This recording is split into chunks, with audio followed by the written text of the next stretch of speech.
All right, good morning, afternoon, evening, night, depending on where you find yourself in the globe. This is Kingdom Economic Forum. We are so happy always to come your way, and we are so blessed to have you. The comments and the questions are so interesting. We've told you that this Kingdom Economic Forum has been established to identify problems and then come up with solutions. In the coming weeks, we really want to take time to go through over about 17 episodes on what Kingdom Economic Forum has been, let's say, the focal reason why this forum was established. We are talking about kingdom economics. Wherever you are listening or watching us, you realize that the global situation is not the best. From human systems, we think that it's time for us to have a divine commonwealth system. We need to have a paradigm shift for this 21st century in terms of governance. There's a saying that if you keep on doing the same thing and you're expecting the same result, then you need to check there's something wrong somewhere. The global systems has reached unprecedented levels of crisis, from economic instability to geopolitical fragmentation. That's why Kingdom Economic Forum presents a revolutionary framework. The transition from failed human systems to the operational principles of the Kingdom of Heaven as the only viable pathway forward. We are saying that our present global failures are not from a lack of effort or intelligence, but from operating within the same limited paradigm that created our problems. We propose that the kingdom of God represent not merely a theological concept, but a testable economic and governance model whose time for global examination has arrived. So, with me in the studio that we will be looking at this in the coming weeks is my own brother, Dr. Joshua Pon Safo. Doc, you are welcome. Thank you very much. Before I continue, maybe I want to give you the opportunity. You know, this Kingdom Economic Forum is in partnership with the New African Concept. And thankfully, New African Concept is 5 years. 5 years. Maybe you tell us something before I come back to go to the main issues. Yeah. All right. So thank you very much for the opportunity. And as Nana rightly said, so the New African Concept, by the grace of God, this very year we have 5 years. We officially inaugurated it in 2021. And we've set off 5 years down the line. We will say that God has been good. God has been good. The entire focus has to do with the fact that we believe that Ghana can do better. We believe that Africa can do better. Sure. So in our mind's eye, some way, somehow, against what many people believe that it is not possible, we see a new tomorrow, that Ghana will get to that place, Africa will get to that place. So obviously the nature of the vision alone obviously is a hefty task, very, very hefty task. And we know that a God who has burdened us with it will also grant us the capacity to run. Sure. And over the 4 years, at least the little kind of impact that we've been able to have tells us that if we don't stop and we keep hitting, we'll be able to raise a whole new generation. The emphasis is it takes the new Ghanaian to build the new Ghana. It takes the new African to build the new Africa. So because of that formula, we focus on investing and raising new minds. That's why programs like these, that challenges the status quo, the traditional way of doing things for years, we try to also give counter perspectives, and then we keep pushing. So far so good. This year we have a number of activities lined up, and as and when we'll be rolling them out when the time is due. Wonderful. Kingdom Economic Forum always works with the New African Concept. So this is the forum technically has been created to, in a way, push the New African Concept ideology. And one aspect of it is this Kingdom Economic Forum. Coming back to what I said, I think that in the coming weeks, we are going to change change the way you see things. I have said that if you keep on using the same method and expecting different results, then there's something wrong. I want you to journey with us. Open your mind. Open your understanding. We believe that we have tried so many methods and they are not working. But we believe that we have the solution. Trust me. Look, I'm saying that in Kingdom Economic Forum, we believe that the kingdom of heaven has economic system that has not been tried and tested, even though it's workable. Yes. We've tried so many of them. Several. And today's discussion, which is the section 1 under the theme, the diagnosis, why human systems keep failing. That is what we want to look at. Yeah. We are looking at the diagnosis, why human systems keep failing. And our focus is that by the end of this discussion, if you are listening to us, the focus is establishing the problem in relatable terms using what we have identified as a diagnosis to deal with the major issues in our society. So the first one under the season 1, which is the diagnosis, why human systems keep failing, is episode 1, which is your friend, the Einstein trap. Why we can't think our way out.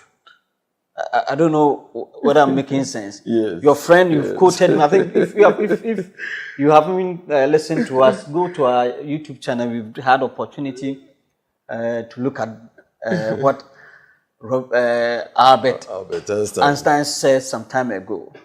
And I believe that it's a very profound statement. Very profound statement. So I want to give you the opportunity. I'm saying, let me maybe be so clear. Today we are looking at the Einstein trap. Why we can't think our way out.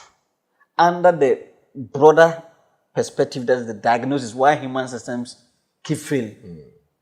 And the major one we are looking at is the Einstein trap. Now, what did Albert Einstein say? The floor is yours. Okay, yeah. So Albert Einstein, a very obviously sharp mind, who also contributed massively when it comes to the world of physics and around the 20th century. And he has a number of powerful quotes, the likes of the fact that God does not play dice. And he's also the one being subscribed to with what you were quoting, that his definition of insanity is to keep on doing the same thing over and over again, and some way, somehow be expecting different results. Wow, great. So he said that is insanity. Insanity. And, yes. And for the purpose of our context, his quote on it was that you cannot solve a problem with the same mind or mindset that created it. I want you to listen to us. We are looking at the diagnosis as far as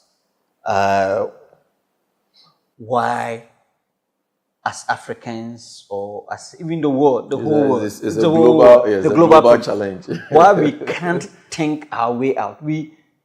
And this is critical. This is a global challenge, but it has micro effect.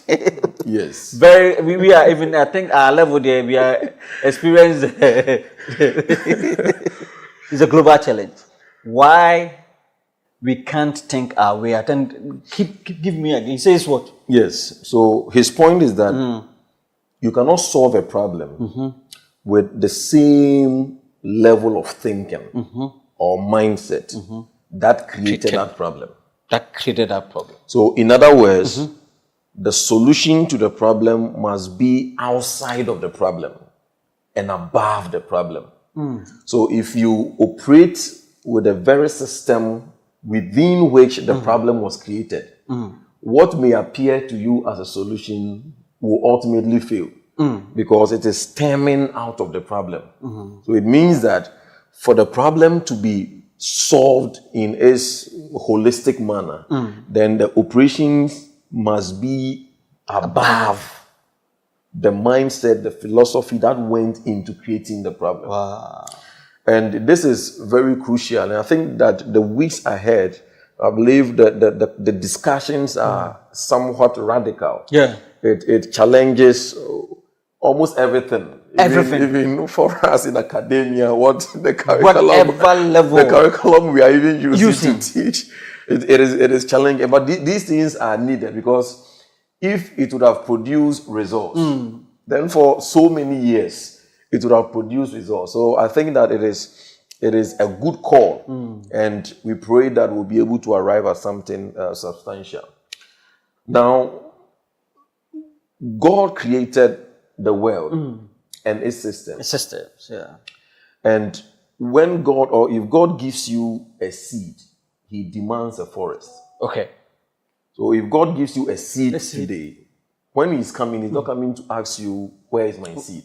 Where is my forest? His request is, where is my forest? In fact, it ties in with the Matthew 25. Yes. The talent. So the parable of the talent. It's a very deep statement. It's actually a summary. That statement summarizes that talent. I mean, that parable. And those who go to church, listen to the judgment when Jesus was given to the guy who, he did not eat the seed. Yes. He preserved the seed. He was able to give back the seed to the man. But in the judgment, he said, you wicked and unfaithful servant. No, Yes. this is, if God gives you a seed and it's coming for accountability, It demands a forest. He demands a forest. Wow. And the reason is because buried within that single seed. So let's say a mango seed. If you sow it, you get a mango tree. It gives you maybe 10 to 20 or 30 mango fruits. Maybe more than that. Yes. Each one having The seed in that. And if you are to sow them, so by the time you realize you can have the whole Ghana, yeah. the land size of Ghana can be a mango plantation out of that single seed. So sometimes when we say that God created or the kingdom of God has economic systems, people are quick to rebut. But they think it's not true. Because we don't seem to see that directly at the point of creation from the creation story. Where show me politics in the Garden of Bible, Eden. And Garden of Eden. Show me economic principles in the Garden of Eden. Now, that was the starting point, which is a seed. Buried within that seed is a forest. Yeah. So all the higher levels of engagement, be it governance, be it family life, be it, just name it, entertainment, arts, everything was buried within the seed, which is the starting point of creation. So the first point is that God's creation of the world and its systems had an original plan. Technically, it is called a precept. So when we say precept refers to God's original intent for a thing. Yeah. So what is God's precept for governance? What is God's precept for marriage? Yeah. So every institution in every area of life, because even if it is not clear or apparent in the Garden of Eden, we should know that that is representing only a seed, out of which everything we can think of in its sophisticated levels comes to it. So we have the precept. Now comes the fall of man. Yeah. So the fall of man, now man broke away from God. The source. From the source. So now from or after the fall, man's approach. So man is now trying to understand his world outside of the source. Yeah. And it was heightened through the Genesis account. That is the Babel, even the Babel story. And then from there, now man started seeking understanding. So even religion or idolatry was formed out of man's ability trying to understand his world, detached from God. Detached from the manufacturer. From the manufacturer. The product trying to understand who is meant to be. Who is meant to be. Outside the manufacturer. Outside the manufacturer. Yeah. So that is the beginning or the basis of how things began. Yeah. So from that time, every approach of man, so that one is also called concept. So concept is man's ability or man's approach trying to understand his world, trying to understand his engagement. Yeah. So when it happens this way, you can be certain that once the source is not in the picture, now it is going to be vain philosophies. Maybe let me put it from, assuming you bought a computer and the operating system, maybe Windows 95, and you've decided not to, at that time when we were using Windows 95, we have this virus kind of thing. You have decided not to update. For you to update Windows 95, you have to go to the source. Exactly. But what happened was that when man sinned, God gave him the Windows 95 because he's not contacting the source. He's still operating within Windows 95. Yeah, that level. Trying to maximize whatever is within Windows 95, and that is, I'm getting, I don't know whether I'm making sense. Yes, you are making, it's a relatable example. Okay. Yeah, so basically that is it. So from that time, so man, civilization has drifted far. Almost every generation comes to pick it. So let's say if this was the original plan. So maybe the early people they started drifting. Small.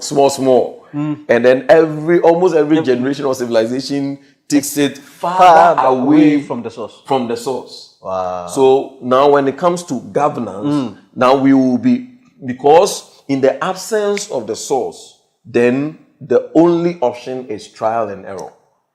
In the absence of source, the only option is try and error. What we are discussing, we are trying to go to the base. Always, as we always want to look at the root cause. So if today is your first time listening to us, we are looking at why systems that we are operating, even though we have the most intelligent, the most advanced technologies here and there, but we are still, inequality is still widening in spite of what we are seeing. And that is why Dog is trying to help us. We are taking it from the book of the beginning. The beginning, always start from the beginning. What actually happened? The method we are using over the years has become try and survivor of the fittest. And that is what we want you to. Dog, you can continue this. Yeah, so basically, it is a serious thing that every institution, politics, economics, governance, arts and religious, sometimes religion, and then education. We have drifted away. So because of that, we are groping in the dark. So we take this, let's try this one. Then we try it over some time. Then now the next generation, with the benefit of hindsight, we're able to see that what our fathers tried did not work. Yeah. So they also tried and think around it. So our systems of governance, our approaches to life has been mostly trial and error. And then any area of study, you could see that for thousands of years, it has been trial and error, trying to make some adjustments here and there. Let us try this, then in the course of time it fails. Then let us try this. In the course of time, it fails, and that is the foundational basis for the subject we are talking about. The economic theory we are using are all trial and error. The political system we are using, whether it's democracy or whatever, all of them. The question we are asking ourselves is that have we attain the intended result? And the answer, the data proves that Obviously not. we are always drifting compared to what the manufacturer is expecting us. So, though, my question is, I gave a typical example about the Windows 95. Windows, yes. What it means is that there's a need for us to have a new operating system. Because if what we've been using has not been giving us the desired outcome, Yeah. which is obvious because it takes the source to determine the resources. When the source is depleted, the resources, you don't have enough resources. Exactly. But unfortunately, in our case, the source is there.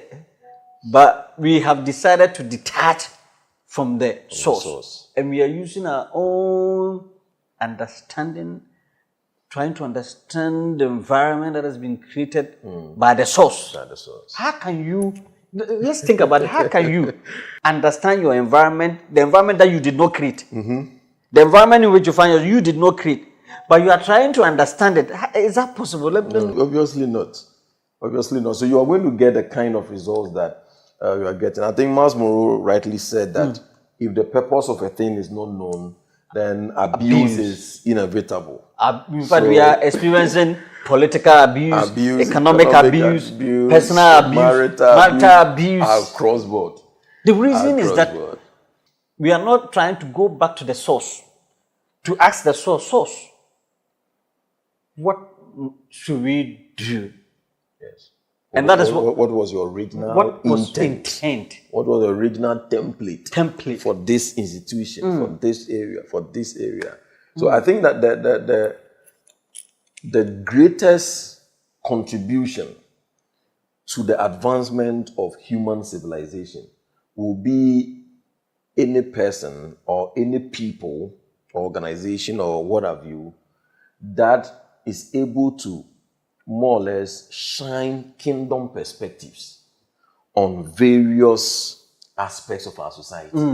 So that when we take education, then we shine kingdom perspectives. So by kingdom perspectives, I'm talking about the precepts that is original intent and modalities. So that it sharply contrasts with the vain philosophies, just we are philosophizing, we are doing this. It is the operating system. Operating system has to be. Once the software is default or has an issue, whatever program you mount on it, it is dead on arrival. It's dead on arrival. So that is a simple analogy. It is a software problem. The software. So once the software has issues, so you may think that the program you want to mount is that's why we have all the technologies, all the sophistications. But because the software upon which we will mount that program, the app or whatever, it is dead on arrival. So you take, for instance, let's say this US, I think the one time the Chief Justice, or one of the past times, but in recent times, was being asked who a woman was. She couldn't define. She could not define. Just beating about the bush, or a woman this. And then the person, I think he was a parliamentarian, she was brought to the parliament. So it was also hitting direct. And his point is that this is something that obviously even a class 6, let's say a class 6 person can answer. So to rise to a high or the highest judicial position and you are not able to, and then you don't seem to know. So that is what happens when the software has issues or is erroneous. The sophistication only increases the error. Wow. And that has been our various economic models, we have a foundational issue. And that is where Einstein is coming from. That the software that created the problem cannot solve. So we are mounting the proposed solutions on the software of the problem. In fact, another issue is even the software is creating, raising people who are trying to solve its own problem. Yes. So the software, so the solution bearers are products of the software. That's where we are. So now, the solution bearers are product of the software. The same environment that has created the politician you are blaming, the same school, Yes. the same family, the same Exposures, exposure community, culture. So they are not angels. We have nurtured them to come to Yeah. where they are. But the question, I think there's a parable of the leaky roof that I want us to talk So about interesting. in discussing this. This parable, Yeah. where I want you to just throw a bit. Yes. So I think the parable is so powerful, and it does a comprehensive telling of, shall I say, summary of all what we are saying so far. Because at least for this, I think this episode's focus is on the diagnosis. Diagnosis, yeah. So yeah. So you could imagine, let's say, an old abandoned house, sort Yeah. of, where now you purchase or you make purchase of that house. Oh, the place is, we want to renovate and then get the place running. So the place is good. We get inside, we start, enjoying the place. But there is a leaky roof. And that any time it rains, until there is rain, it is as though there is no problem. There's no because problem. apart from that, we are able to watch our television. We do our normal day. Even in Accra here, you know that until it rains, you can hire any apartment you want to. Yes. Or you can buy any land. It is only the rain that determines will remind you that where you are. Is just you have a pool in your house. Oh, okay. Yeah, so when it rains, then now there is, of course, because there is a leakage in the roof. So when it rains, it leaks and then it comes inside, which comes with all its corresponding and consequential messes. Now, we would want to address the issue because we wouldn't want it to just be there. Yeah. So what is our response to it? Though in this example, it may appear very obvious that the expected approach is to maybe clear all the roofs and then get better ones. Some way, somehow, we decide that, okay, let us try and then get someone to patch the roof. So we do some little patches and then the rains come again.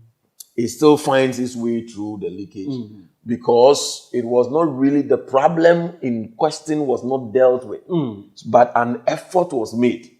And at the same time, it keeps on leaking, So the analogy goes on to say that now we create, and that is the funny but sad aspect of it.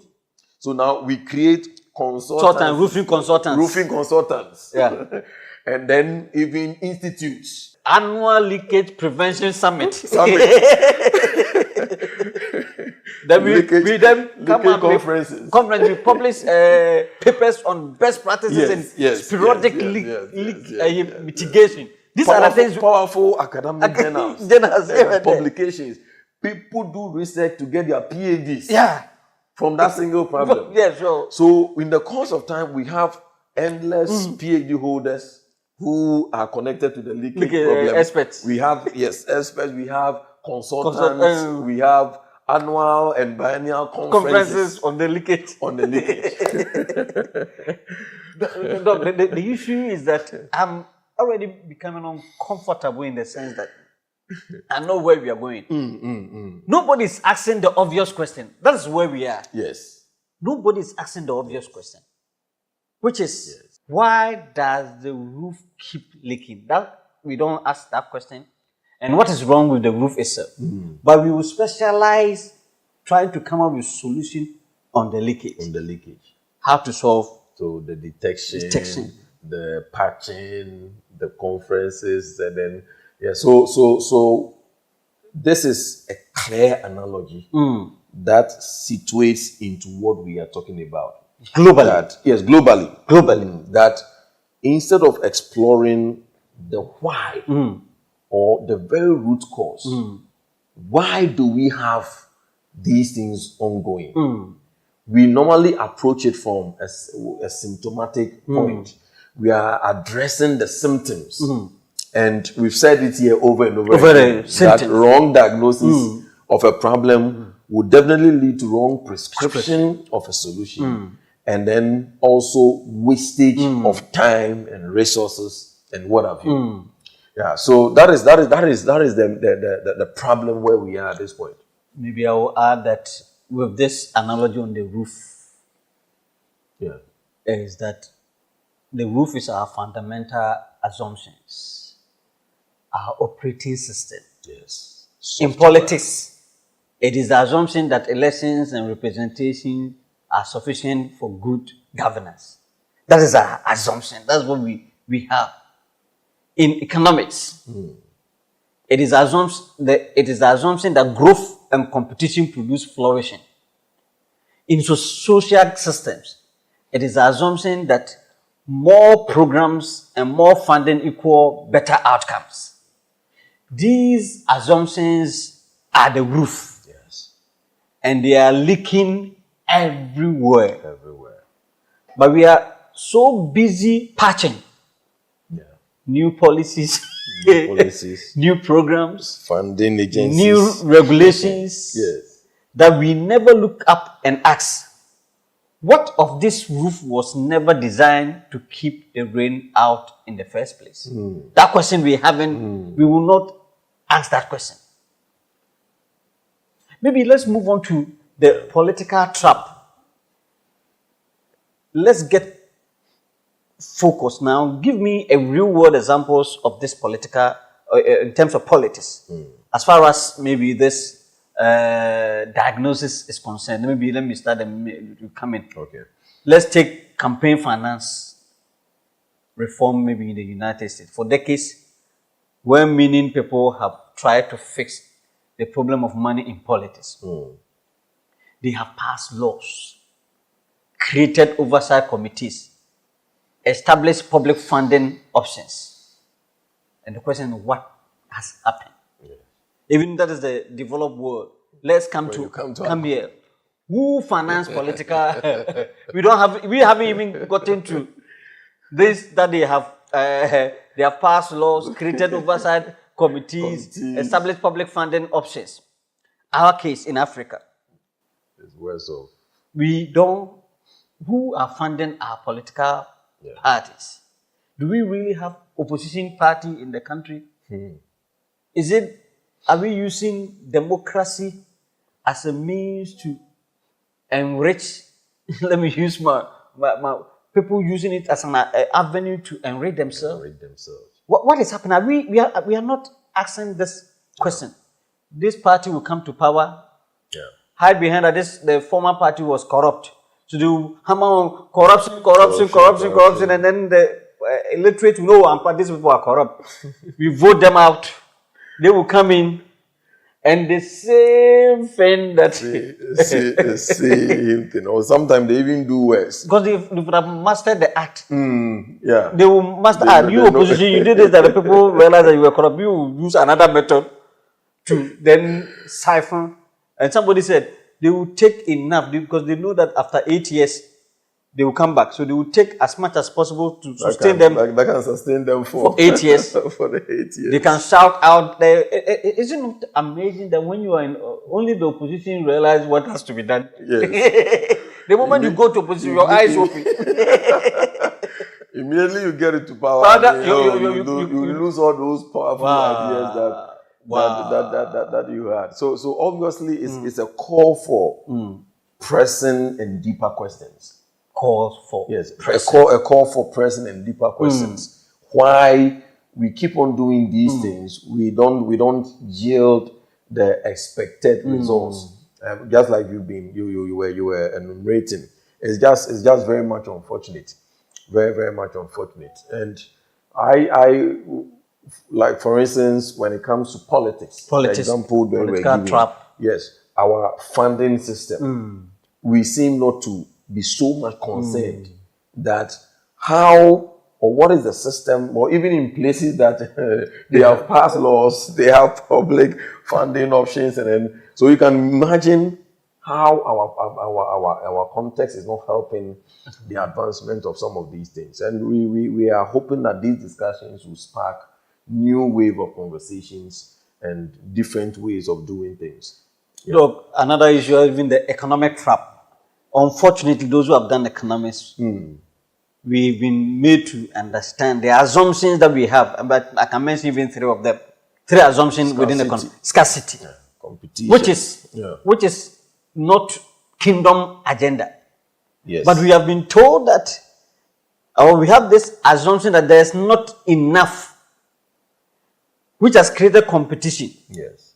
So the economic theory has created problems for us, unknowing to us, because there is competition, because we think that the resources are not scarce. So I have to kill you to get whatever you are having. Exactly. And the chaos we see around us are because of these theories. Another one has to do with growth. The assumption that an economy must constantly expand to be healthy.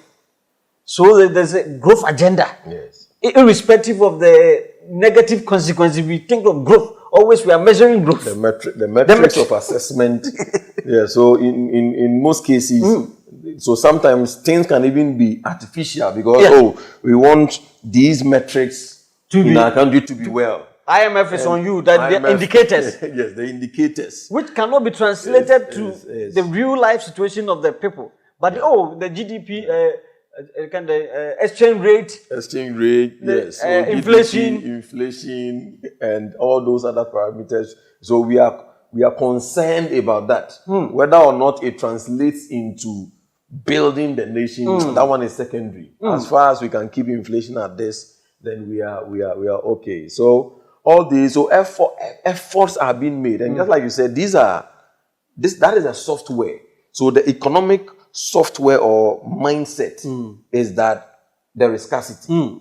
So which is not a kingdom principle, it's not kingdom principle. Mindset. Yes, because there is abundance from the kingdom perspective. From the kingdom perspective, but from the economic and the traditional economic software, it is scarcity. So because of that, once you are starting a journey, and then we are telling you that this thing is scarce.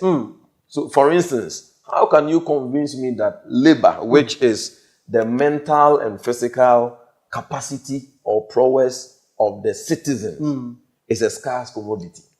Because what the mind alone can do, it is an ever expanding. So that cannot be a limited or it cannot be a scarce commodity. But these are part of the mindset that have been formulated within our spheres, and we need to give counter or kingdom perspectives to all these things. That instead of scarcity, we should be talking about abundance. Instead of the competition and then all those unhealthy. Instead of competition, we should be talking about collaboration. Complementary engagement, so that the focus is not that how I will be able to get A at the expense of the poverty or the weakness of B, but rather how can we collaborate? How can we? So there's a whole lot of reorientation and this is a global problem. It is not even an African. No, it's a global. In Africa, we haven't started. Ladies and gentlemen, today we came to try to let you know that in spite of the fact that we have technological advancement, we have smart guys, brilliant, intelligent people around us. The results we are all anticipating is not what we are getting. And Albert Einstein has told us that you cannot solve the problem at the same level that created the problem. It means that we need to go a higher up to solve the problem below. And that is what we are, from Kingdom Economic Forum, we're trying to discuss with you. Trust me, there is hope. The hope is that by the time you finish this series, you would have known that there's a solution. All this while, just that we were just beating about the bush. Yes. We are going back to the source. And the source is the kingdom. The kingdom ideology. The kingdom of God. Because it takes the manufacturer to reset the product. Yes.